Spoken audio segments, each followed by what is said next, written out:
आजच्या व्हिडिओमध्ये आपण डिस्कस करणार आहोत mathematics and statistics evaluation plan. आता याच्यामध्ये काय आहे बघा, याच्यामध्ये आपण दोन भाग बघणार आहोत. एक म्हणजे क्वेश्चन पेपर फॉर्मॅट आणि syllabus with marking scheme. Okay, तर आता इथे बघा chapter wise distribution of marks in the question paper. तर आता बघूया डिटेलमध्ये. फर्स्ट चॅप्टर नंबर 1 आहे मॅथमॅटिकल लॉजिक. किती मार्क्स आहेत? मार्क्स विथ ऑप्शन 8 मार्क्सला आहे. हा चॅप्टर खूप सोपा आहे आणि 8 मार्क्ससाठी आहे. या चॅप्टरमध्ये काय काय आहे तर लॉजिकल स्टेटमेंट्स आहेत, त्याच्या ट्रूथ व्हॅल्यूज आहेत, त्याचे ट्रूथ व्हॅल्यूचे लॉजिकल कनेक्टिव्ज आहेत, त्या लॉजिकल कनेक्टिव्हचे टेबल्स आहेत, ड्युॲलिटी आहे, स्विचिंग सर्किट्स आहेत. ओके, खूप इझी चॅप्टर आहे हा. त्यानंतर आहे मॅट्रायसिस. मॅट्रायसिसमध्ये सुद्धा इनवर्स ऑफ मॅट्रिक्स आहे, पुन्हा solution of equations by inverse method, row column transformations आहेत आणि हा सुद्धा इझी चॅप्टर आहे. बघा mathematical logic 8 marks, matrices 6 marks. Okay, trigonometric functions पण तसंच आहे. प्रिन्सिपल सोल्युशन आहे, जनरल सोल्युशन आहे, साइन रूल आहे, कोसाइन रूल आहे, प्रोजेक्शन रूल आहे, पुन्हा त्याचे ॲप्लिकेशन्स आहेत,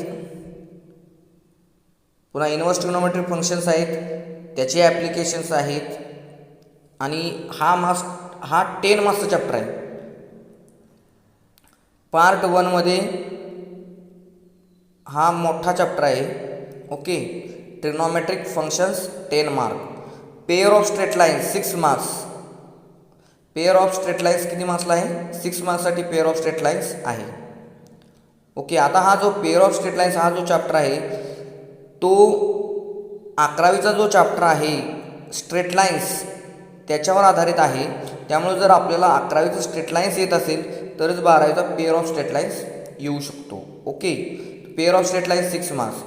व्हेक्टर्स 12 मार्क्स. आता हे व्हेक्टरची इंट्रोडक्शन तुम्ही पाहिलीच असेल 11वीमध्ये फिजिक्स या चॅप्टरमध्ये.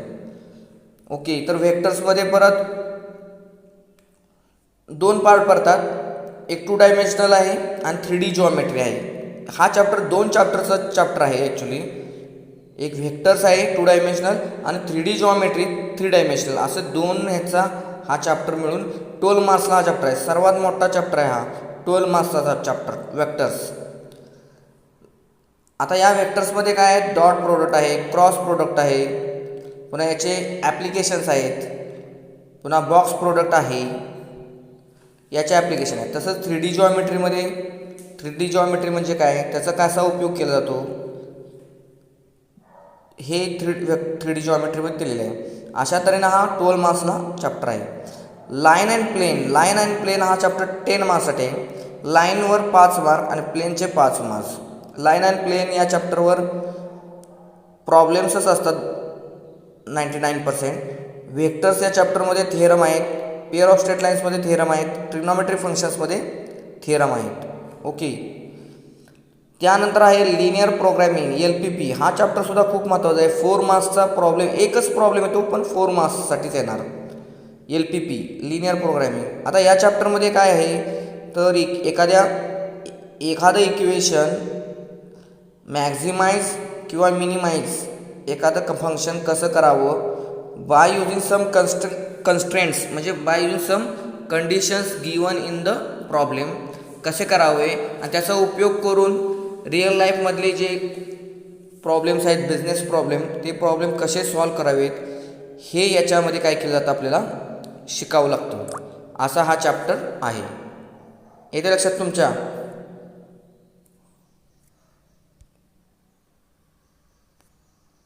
पुन्हा एकदा बघा, लिनियर प्रोग्रॅमिंगमध्ये ॲप्लिकेशन बेस्ड चॅप्टर आहे तो 4 मार्क्ससाठी. ओके, आता डिफरन्शिएशन बघा.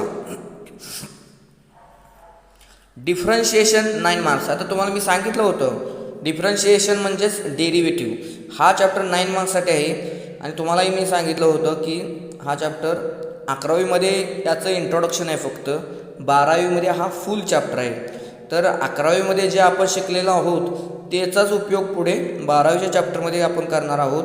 पण इथे addition, subtraction rules, multiplication rule, division rule, scalar multiplication rule आहे. त्याच्या पुढे आहे डेरिव्हेटिव्ह ऑफ कॉम्पोजिट फंक्शन म्हणजेच चेन रूल आहे. Derivative of parametric functions, derivative of inverse trigonometric functions, derivative of implicit functions, logarithmic differentiation, पुन्हा double derivative आणि त्या double derivative नंतर nth डेरिव्हेटिव्ह, त्यालाच आपण म्हणतो सक्सेसिव्ह डिफरन्शिएशन. तर अशा पद्धतीने ॲप्लिकेशन्स ऑफ डेरिव्हेटिव्ज हा जो 9th चॅप्टर आहे, तो जो 8th चॅप्टर आहे डिफरन्शिएशन, तो आपल्याला येणं गरजेचं आहे. 8th चॅप्टर येण्यासाठी आपल्याला 11वीचा चॅप्टर येणं गरजेचं आहे डिफरन्शिएशन. म्हणजेच आपल्याला 12वीचा जो चॅप्टर नंबर 8 आहे तो येण्यासाठी 11वीचा चॅप्टर येणं गरजेचं आहे. आणि जर 9th नंबरचा ॲप्लिकेशन्स ऑफ डेरिव्हेटिव्ह आहे हा चॅप्टर येण्यासाठी 8th नंबर डिफरन्शिएशन चॅप्टर आपलं येणं गरजेचं आहे. म्हणजे डेरिव्हेटिव्हचे मार्क्स किती आहेत बघा, 99, 18 मार्क्स हा थोडक्यात डेरिव्हेटिव्हला आहेत. 99, 18 मार्क्सचा चॅप्टर हा फक्त डेरिव्हेटिव्हवर 18 मार्क्स आहेत, लक्षात घ्या. त्यानंतर आहे बघा 10 आणि 11 नंबर आणि 12 नंबरचे चॅप्टर बघा, इन डेफिनाईट इंटिग्रेशन. आता जर इनडेफिनाईट इंटिग्रेशन तुम्हाला यायचं असेल तर तुम्हाला आधी डेरिव्हेटिव्ह व्हावं लागतो. ज्यांना डेरिव्हेटिव्ह येतो त्यांनाच इनडेफिनाईट इंटिग्रेशन येतं. म्हणजे ते 10 मार्क्स झाले. 10 मार्क्ससाठी खूप मोठा चॅप्टर आहे. याच्यामध्ये डेरिव्हेटिव्ह ऑफ ट्रिग्नोमेट्रिक फंक्शन्स आहेत, पुन्हा डेरिव्हेटिव्ह युजिंग सम फॉर्म्युले, स्टँडर्ड फॉर्म्युले आहे, पुन्हा याच्यामध्ये इंटिग्रेशन बाय पार्ट्स आहे, पार्शल फ्रॅक्शन्स आहे, ओके, स्टँडर्ड इंटिग्रल्स आहेत. तर हा खूप मोठा चॅप्टर आहे इनडेफिनाईट इंटिग्रेशन 10 मार्क्ससाठी. आणि जर इनडेफिनाईट इंटिग्रेशन येतच असेल तरच डेफिनाईट इंटिग्रेशन येतं. डेफिनाईट इंटिग्रेशनमध्ये प्रॉपर्टीज ऑफ डेफिनाईट इंटिग्रेशन आहे, स्पेशल प्रॉपर्टीज आहेत.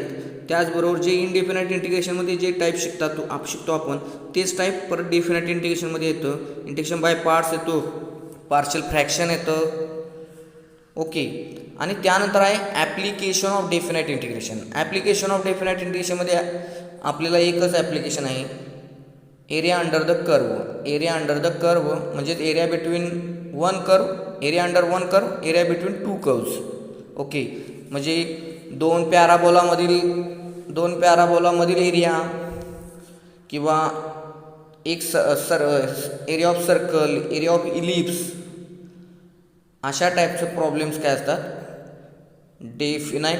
ॲप्लिकेशन ऑफ डेफिनाईट इंटिग्रेशनमध्ये 4 मार्क्सला येतात. तर आता बघा इंटिग्रेशनचे एकूण मार्क्स किती झाले बघा, 10, 6, 4 म्हणजे 20 मार्क्स फक्त इंटिग्रेशनसाठी. पण इंटिग्रेशन येण्यासाठी डेरिव्हेटिव्ह यावं लागतो. म्हणजेच थोडक्यात काय 9, 9, 18, 18 हे 20 म्हणजे थोडक्यात 38 मार्काचा भाग आहे तो फक्त डेरिव्हेटिव्ह इंटिग्रेशन.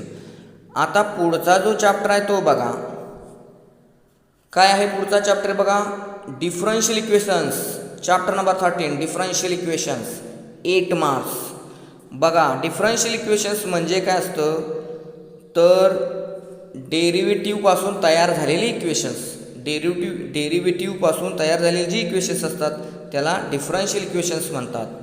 म्हणजे डिफरन्शियल इक्वेशन तयार करण्यासाठी डेरिव्हेटिव्ह्ज लागतात. म्हणजे आपल्याला इथं पुन्हा एकदा तेच आलं, डेरिव्हेटिव्ह यायला पाहिजे.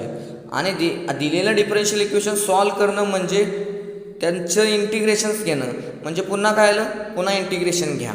म्हणजे काय आलं या चॅप्टरमध्ये डिफरन्शियल इक्वेशन चॅप्टर जो आहे चॅप्टर नंबर 13 बघा, चॅप्टर नंबर 13 डिफरन्शियल इक्वेशन हा जो चॅप्टर आहे 30 नंबर, त्याच्यामध्ये डेरिव्हेटिव्ह पण लागणार आणि इंटिग्रेशन दोन्ही लागणार, लक्षात घ्या. म्हणजे काय थोडक्यात आपल्याला पुन्हा तोच प्रॉब्लेम आहे, डेरिव्हेटिव्ह आणि इंटिग्रेशन येत असेल तर 8 मार्क्स म्हणजे झाले किती 38 आणि 8 46 मार्क्स झाले. इथे लक्षात 46 मार्क्स जर तुम्हाला मिळावे वाटत असतील तर तुम्हाला काय करावं लागेल, आधी डेरिव्हेटिव्हचा चांगला अभ्यास करावा लागेल. डेरिव्हेटिव्हचे फॉर्म्युले आपण आधी पाठ केले पाहिजेत. आपण डेरिव्हेटिव्ह फॉर्म्युले पाठच करत नाही, तर तसं नको. डेरिव्हेटिव्ह फॉर्म्युले पाठ करणं गरजेचे आहेत. डेरिव्हेटिव्हचे फॉर्म्युले पाठ असतील तर इंटिग्रेशनचे फॉर्म्युले पाठ होणार आहेत, आणि इंटिग्रेशन येत असेल तर डिफरन्शियल इक्वेशन येणार आहे. ही एक सिक्वेन्स आहे. जशी ऑर्गॅनिक केमिस्ट्री तुम्ही शिकता 11वीला 12वीला. त्याच्यामध्ये बघा पहिल्यांदा बेसिक ऑर्गॅनिक केमिस्ट्री शिकावी लागते. त्यानंतर अल्केन, अल्कीन, अल्काइन, पुन्हा अल्कोहोल, पुन्हा अल्कोहोल, कीटोन, इस्टर, इथर, अशी जी चेन आहे चॅप्टर्सची ती त्या सिक्वेन्सनं शिकावं लागतं. तसंच हे आहे, ही सिक्वेन्स आहे. डेरिव्हेटिव्ह नंतर त्याच्या ॲप्लिकेशन ऑफ डेरिव्हेटिव्ह शिकावं लागतं. त्यानंतर इनडेफिनाइट इंटिग्रेशन, त्यानंतर डेफिनाइट इंटिग्रेशन, त्यानंतर ॲप्लिकेशन ऑफ डेफिनाइट इंटिग्रेशन, त्यानंतर डिफरन्शियल इक्वेशन्स. आणि त्यानंतर काय आहे बघा 14th नंबरचा चॅप्टर आहे प्रोबॅबिलिटी डिस्ट्रीब्युशन. आता प्रोबॅबिलिटी डिस्ट्रीब्युशन 5 मार्क्सला आहे. प्रोबॅबिलिटी म्हणजे काय हे आधी माहीत असणं गरजेचं आहे, तर ते आपण डिस्कस करणार आहोत. प्रोबॅबिलिटी म्हणजेच काय थोडक्यात, समजा टॉसिंग कॉईन केला आपण, तुम्ही ऑलरेडी 10वीत शिकलेला आहात. प्रोबॅबिलिटी म्हणजे संभाव्यता, शक्यता. म्हणजे टॉसिंग कॉईन केला आपण, कॉईन टॉस केला तर त्याची प्रोबॅबिलिटी किती, किंवा एखादी डाय असेल तर डाय आपण थ्रो केली तर त्याची प्रोबॅबिलिटी काय असेल त्याच्यामध्ये येते लक्षात. किंवा प्लेईंग कार्ड्स असतात, खेळायचे पत्ते असतात जे, ते त्याच्यावर आधारित कसं प्रोबॅबिलिटीचे प्रॉब्लेम्स असतात. किंवा box contains balls of different colours, त्याचे प्रॉब्लेम्स कसे असतात हे प्रोबॅबिलिटीमध्ये आपण शिकत असतो. आणि ते जे आहेत टॉसिंग कॉईन वगैरे याच्यापासून त्याचं जे डिस्ट्रीब्युशन लिहिलं जातं त्याला प्रोबॅबिलिटी डिस्ट्रीब्युशन म्हणलं जातं. त्याच्या काही कंडिशन्स असतात. Under some conditions we write the probability distribution. Okay, मग ते सर्व आपण 5 मार्क्ससाठी कुठे शिकणार आहोत, चॅप्टर नंबर 14. पण इथं सुद्धा एक प्रॉब्लेम असा आहे, इथं 2 प्रकारचे प्रोबॅबिलिटी डिस्ट्रीब्युशन येतात. येते लक्षात तुमच्या, प्रोबॅबिलिटी डिस्ट्रीब्युशन आहेत 2 प्रकारचे. Okay, continuous probability distribution and discrete probability distribution. Discrete probability डिस्ट्रीब्युशनमध्ये काही प्रॉब्लेम नाही, पण कंटिन्युअस प्रोबॅबिलिटी डिस्ट्रीब्युशनमध्ये आपल्याला इंटिग्रेशन लागतं. काय लागतं, इंटिग्रेशन. कारण कंटिन्युअस प्रोबॅबिलिटी म्हणजेच थोडक्यात काय, एखाद्या पॉईंटपासून दुसऱ्या पॉईंटपर्यंत एक इंटरवल आपल्याला मिळतो, त्या इंटरवलमध्ये आपल्याला काय करावं लागतं, डिस्कस करावं लागतं. म्हणजे मला काय म्हणायचं आहे, याच्यामध्ये इंटिग्रेशनचा उपयोग होणार आहे. तेव्हा इथं पण तोच प्रॉब्लेम आहे. आपल्याला जर इंटिग्रेशन येत असेल तरच आपल्याला इथे किती मार्क्सला चॅप्टर हा प्रोबॅबिलिटी डिस्ट्रीब्युशन 5 मार्क्स. 5 मार्क्सला आहे म्हणजे इथे तुम्हाला सांगू का 2 मार्क आणि 3 मार्काचे 2 प्रॉब्लेम होणार. 3 मार्काचा कंटिन्युअस प्रोबॅबिलिटी डिस्ट्रीब्युशनचा प्रॉब्लेम आला तर 3 मार्क्सचा 3 मार्क्स जे आहेत ते इंटिग्रेशन जर येत असेल तरच येणार आहे आपल्याला, नाहीतर ते 3 मार्क्स आपल्याला यांना मिळणार नाहीत. लक्षात घ्या. म्हणजे 14 नंबरचा जो चॅप्टर आहे तो सुद्धा कशावर आधारित आहे, इंटिग्रेशनवरच आधारित आहे. येते लक्षात तुमच्या. त्यानंतर 15th नंबरचा प्रॉब्लेम आहे बायनॉमियल डिस्ट्रीब्युशन. आता हा बायनॉमियल डिस्ट्रीब्युशन जो चॅप्टर आहे तो 5 मार्क्ससाठी आहे. बायनॉमियल डिस्ट्रीब्युशन हे एकच सिंगल डिस्ट्रीब्युशन आहे. ॲक्च्युली एकूण 3 डिस्ट्रीब्युशन असतात, त्यापैकी एकच डिस्ट्रीब्युशन दिलेलं आहे. एकूण 3 डिस्ट्रीब्युशन कोणती, binomial distribution, poison distribution and normal distribution. पण ती 2 डिस्ट्रीब्युशन तुम्हाला दिलेली नाही सिलेबसमध्ये, फक्त आपल्याला दिलेले आहेत. फक्त बायनॉमियल डिस्ट्रीब्युशन हे एकच डिस्ट्रीब्युशन आहे. 15th चॅप्टर आहे. याच्यामध्ये काय आहे, प्रॉब्लेम्स आहेत वेगवेगळे. रिअल जे प्रॉब्लेम्स असतात लाईफमध्ये वेगळे असतात त्याच्या संदर्भात हे बायनॉमियल डिस्ट्रीब्युशन हा चॅप्टर आहे. खूप इंटरेस्टिंग चॅप्टर आहे.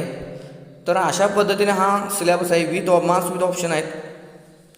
एकूण 112 मार्क्सला हा आपला सब्जेक्ट आहे. एकूण 112 मार्काचा पेपर हा परीक्षेत येणार आहे. आणि आपल्याला जास्तीत जास्त चांगले मार्क्स मिळवण्यासाठी आपली एक अभ्यासाची एक सिक्वेन्स पाहिजे चांगली. त्याच्यामध्ये बघा मी कशी सिक्वेन्स करणार आहे. मॅथमॅटिकल लॉजिक पार्ट 1मध्ये बघा. आता पार्ट 1मध्ये कोणकोणते चॅप्टर आहेत ते बघूया. इथे पार्ट 1 म्हणजे कोणता आहे बघा, chapter number 1, chapter number 2, chapter number 3, chapter number 4, chapter number 5, 6, 7. पहिले 7 जे चॅप्टर आहेत ते पार्ट 1मध्ये आहेत. आता पार्ट 2मध्ये कोणते चॅप्टर आहेत बघा. पार्ट 2मध्ये चॅप्टर आहेत चॅप्टर नंबर 8, चॅप्टर नंबर 9, 10, 11, 12, 13, 14, 15. म्हणजे पहिले 7 चॅप्टर जे आहेत, पहिले 7 जे चॅप्टर आहेत ते पार्ट 1मध्ये आहेत. नंतरचे जे 8 चॅप्टर आहेत ते पार्ट 2मध्ये आहेत. आता तुम्ही काय विचार कराल की पार्ट 1 मग सोप्पाच आहे, फक्त पार्ट 1च करायचा अभ्यास, पार्ट 2 करायचं नाही, अशी बरेच विद्यार्थी करतात. तर तसं करून चालणार नाही. ॲक्च्युली पार्ट 2 खूप महत्त्वाचा आहे, कारण आपल्याला जर भविष्यात इंजिनिअरिंगला आपण गेलो आणि तिथं जर आपल्याला डेरिव्हेटिव्ह आणि इंटिग्रेशनच येत नसेल तर आपलं इंजिनिअरिंग वाया जाणार. आपलं इंजिनिअरिंगमध्ये आपल्याला चांगलं करिअर करता येणार नाही, लक्षात घ्या. तर चांगलं करिअर करायचं असेल, चांगलं करिअर जर आपल्याला करायचं असेल तर आपल्याला डेरिव्हेटिव्ह इंटिग्रेशन हे यायलाच पाहिजे, लक्षात घ्या, चांगलं करिअर करण्यासाठी. कारण कॉम्पिटिटिव्ह ज्या एक्झाम्स आहेत त्याच्यामध्ये हे सगळे चॅप्टर्स आहेत. गेटलासुद्धा या चॅप्टरवर आधारित प्रॉब्लेम्स असतात. मग पहिल्यांदा काय करा, तुम्ही चॅप्टर नंबर 1मध्ये चॅप्टर नंबर 1, 2, 3 सलग 3 चॅप्टर आहेत, सलग 3 सोपे चॅप्टर आहेत. पहिले 3 चॅप्टर प्रॅक्टिस करा. त्यानंतर पार्ट 2मध्ये बघा, पार्ट 2मध्ये डिफरन्शिएशन, ॲप्लिकेशन्स ऑफ डेरिव्हेटिव्ज हे 2 चॅप्टर पहिले स्टडी करा. त्यानंतर परत पेअर ऑफ स्ट्रेट लाईन्स हा एक चॅप्टर परफेक्ट करा तुम्ही. ओके. त्यानंतर इनडेफिनाईट integration, definite integration, application of definite integration हे परफेक्ट करा. आणि त्यानंतर मग व्हेक्टर्स. आता व्हेक्टर्स आणि लाईन अँड प्लेन हे तिन्हींचं रिलेशन आहे, त्यामुळे व्हेक्टर्सचा अभ्यास केला की लगेच लाईन अँड प्लेनचा पण अभ्यास करणं गरजेचं आहे. म्हणजे व्हेक्टर्स आणि लाईन अँड प्लेन म्हणजे ते 12, 10, 22 मार्क्स सलग अभ्यास करायचा आहे. आणि मग त्यानंतर इकडे यायचं. इकडे काय राहणार आहे, फक्त डिफरन्शियल इक्वेशन. मग सलग अभ्यास करायचा, differential equation, probability distribution, binomial distribution. आणि त्यानंतर काय कुठे जायचं आहे आपण, लिनियर प्रोग्रॅमिंगला. अशा सिक्वेन्सनं जर स्टडी केला आपण तर आपल्याला जास्तीत जास्त मार्क्स मिळू शकतील. ओके. आता बघा इथे क्वेश्चन पेपर फॉर्मॅट कसा आहे बघा. तर बघा हा क्वेश्चन पेपर फॉर्मॅट आहे.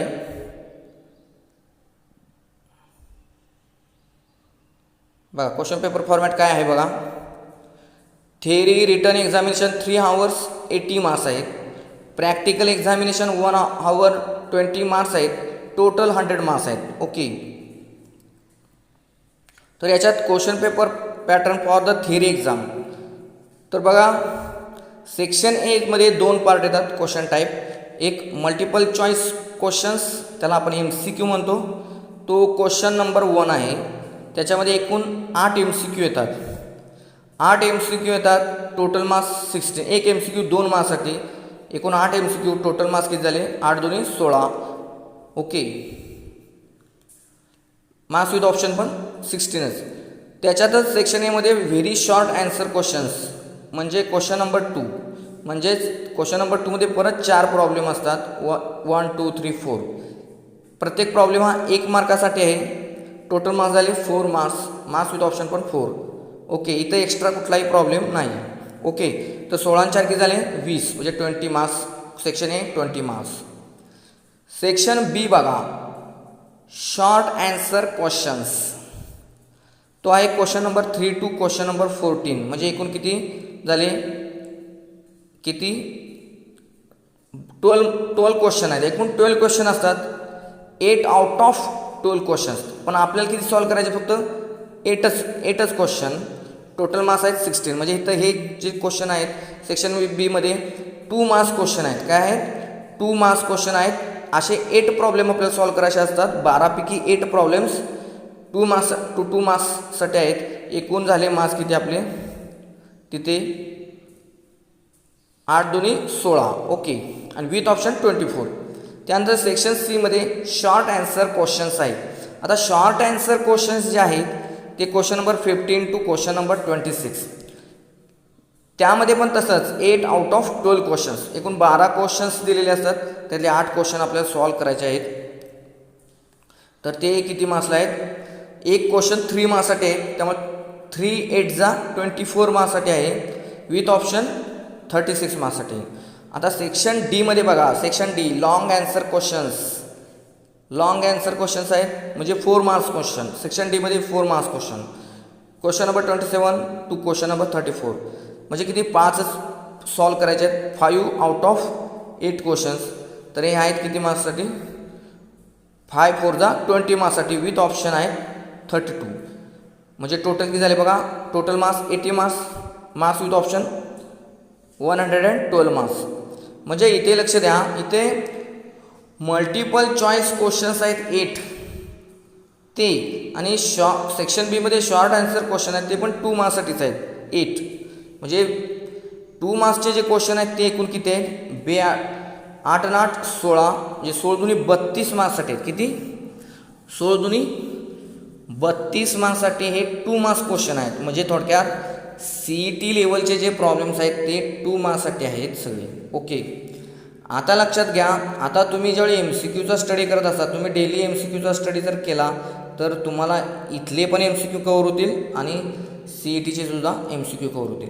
CETला आणि स्टेट बोर्डला MCQ हे सेमच आहे. स्टेट बोर्डचा सिलेबस आणि CETचा सिलेबस गणित विषयाचा सेम आहे, कुठंही फरक नाही. तुम्ही CETचा अभ्यास केला तरी तुम्हाला प्रॉब्लेम्स स्टेट बोर्डचे सॉल्व करता येणार आहेत. स्टेट बोर्डचे चांगले व्यवस्थित प्रॉब्लेम सॉल्व करता आले तरी CETचे प्रॉब्लेम तुम्हाला सॉल्व करता येणार आहेत. ओके, तर अशा पद्धतीनं हा क्वेश्चन पेपर फॉर्मॅट आहे. तर या क्वेश्चन पेपर फॉर्मॅटमध्ये तयारी करत असताना आपल्याला सेक्शन ए, सेक्शन बी आणि सेक्शन सी आणि सेक्शन डी याच्यामध्ये सगळीकडेच आपल्याला जास्तीत जास्त स्कोर कसा करता येईल चांगला ते बघायचं आहे. दुसरी गोष्ट, चांगला स्कोर करण्यासाठी आपल्याला थेरमची पण प्रॅक्टिस गरजेची आहे. तर थेरम कुठे कुठे आहेत मी ती तुम्हाला सांगतो. बघा थेरम कुठे कुठे आहेत बघा. चॅप्टर नंबर 1, 2 मध्ये नाही, chapter number 3, chapter number 4, chapter number 5 हे जे 3 चॅप्टर आहेत पार्ट 1 मध्ये बघा. Chapter number 3, chapter number 4, chapter number 5 ह्या 3 चॅप्टरमध्येच थेरम आहेत. पुन्हा पार्ट 2 मध्ये बघा chapter number 8, chapter number 10, chapter number 11 या 3 चॅप्टरमध्ये पण काय आहेत थेरम आहेत. एकूण या 6 चॅप्टरमध्ये थेरम आहेत. ॲव्हरेज एक 30 थेरम असतील एकूण. या 30 थेरमपैकी 4 थेरम्स हे येतात. 4 थेरम हे येतात 14 मार्क्ससाठी. किती मार्क्ससाठी 14 मार्क्समध्ये. सेक्शन सी आणि सेक्शन डीमध्ये थेरम येतात. सेक्शन सीमध्ये 2 थेरम आणि सेक्शन डीमध्ये 2 थेरम येतात. तर थेरम एकूण झाले 14 मार्क्ससाठी थेरम येतात. 3, 3, 6 आणि ते 4, 4, 8 म्हणजे 8 and 6 14 मार्क्ससाठी थेरम येतात. तर आपण एक पुन्हा एकदा मी सिलेबस रिवाईज करतो बघा. क्वेश्चन पेपर फॉर्मॅट तर तुम्हाला समजलाच असेल. पुन्हा मी रिवाईज करतो. Chapter maths part 1 chapter number 1 mathematical logic 8 marks. Maths chapter number 2 matrices 6 marks. Chapter number 3 trigonometric functions 10 marks. Chapter 4 pair of straight line 6 marks. Chapter number 5 vectors 12 marks.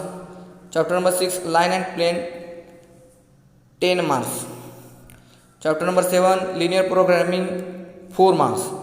आता part 2 मध्ये परत 8 चॅप्टर आहेत. Chapter number 8 differentiation 9 marks. Chapter number 9 applications of derivatives 9 marks. 10 indefinite integration 10 marks. 11 definite integration 6 marks. 12 application of derivative definite integration 4 marks. 13 chapter number 13 differential equations 8 marks. Chapter number 14 probability distribution 5 marks. Chapter number 15 binomial distribution 5 marks. तर अशा पद्धतीने हा syllabus आहे तुमचा. Syllabus लिहून घ्या आणि question paper फॉर्मॅटसुद्धा लिहून घ्या. त्यानंतर आपण बघणार आहोत एक सॅम्पल पेपर ज्याच्यामध्ये तुम्हाला आणखी क्लिअर होईल सॅम्पल पेपरमध्ये. बघा इथे आहे सॅम्पल पेपर बघा. या सॅम्पल पेपरमध्ये बघा सेक्शन ए आहे बघा. सेक्शन ए आहे बघा. Question number 1 select and write the most appropriate answer from the given alternative for each questions.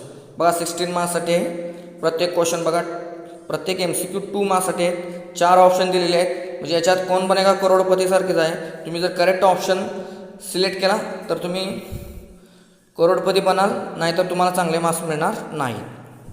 बघा इथे बघा इथे क्वेश्चन नंबर 2 बघा. Answer the following question. 4 दिलेत बघा. 4च्या 4 सॉल्व करायचे आहेत. 1 मार्क सिम्पल छोटे छोटे क्वेश्चन असतात हे. इथे बघा section B attempt any 8 of the following questions. म्हणजे किती सेक्शन बी मध्ये एकूण 12 क्वेश्चन दिले जातात. त्यातले तुम्हाला फक्त 8 सॉल्व करायचे आहेत फॉर 16 मार्क्स. बघा प्रत्येक क्वेश्चन 2 मार्क्ससाठी आहे सेक्शन बी. सेक्शन सीमध्ये बघा तसंच सेम.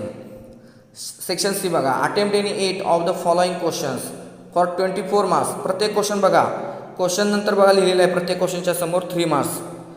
तर हे एकूण किती 12 क्वेश्चन आहेत, त्यापैकी काय करायचे आहेत 8 क्वेश्चन सॉल्व करायचे आहेत. आणि सेक्शन डी बघा, section D attempt any 5 of the following questions 20 marks बघा 20 मार्क्स.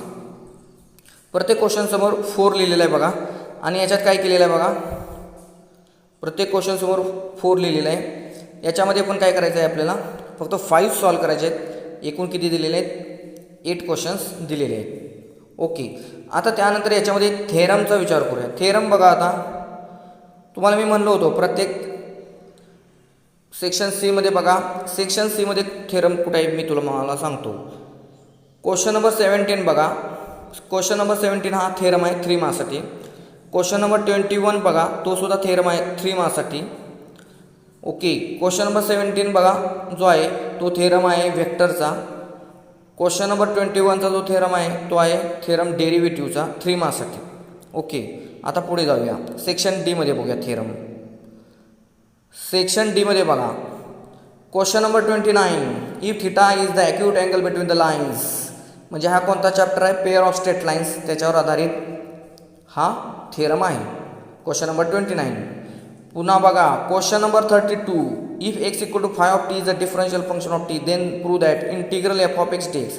म्हणजे हा इंटिग्रेशनचा थेरम विचारलेला आहे. Question number 32. क्वेश्चन नंबर 29 हा सुद्धा थेरम आहे. म्हणजे सेक्शन डीमध्ये 2 थेरम विचारलेले आहेत आणि सेक्शन सीमध्ये 2 थेरम येतात. एकूण थेरम झाली किती 4 थेरम विचारले जातात. थेरम हे आपले रेडीमेड मार्क्स आहेत. आपल्याला माहीत आहेत कोणकोणते थेरम आहेत सिलेबसमध्ये. तेवढे परफेक्ट केले की आपला काय होतो स्कोर बूस्ट होतो, म्हणजे काय होतो वाढतो. आपल्याला जर स्कोर चांगला करायचा असेल, ज्या मुलांना पासिंगचे प्रॉब्लेम्स आहेत त्या मुलांसाठी सुद्धा थेरम खूप महत्त्वाचे आहेत. थेरम हे काय करतात पासिंगसाठी मदत करतात, स्कोरिंगसाठी सुद्धा मदत करतात. तेव्हा तुम्ही लक्षात घ्या, तुम्ही जास्तीत जास्त चांगला अभ्यास करण्यासाठी पहिल्यांदा काय करा, प्रत्येक चॅप्टरमधले बेसिक डेफिनेशन्स, फॉर्म्युले, मेथड्स आणि थेरम्स. पण बघा पुन्हा एकदा आहे का, प्रत्येक चॅप्टरमध्ये मधील डेफिनेशन्स, बेसिक्स, फॉर्म्युले, मेथड्स आणि थेरम हे परफेक्ट करणं गरजेचं आहे. आणि त्यानंतर मग प्रॉब्लेम सॉल्व करता येतील.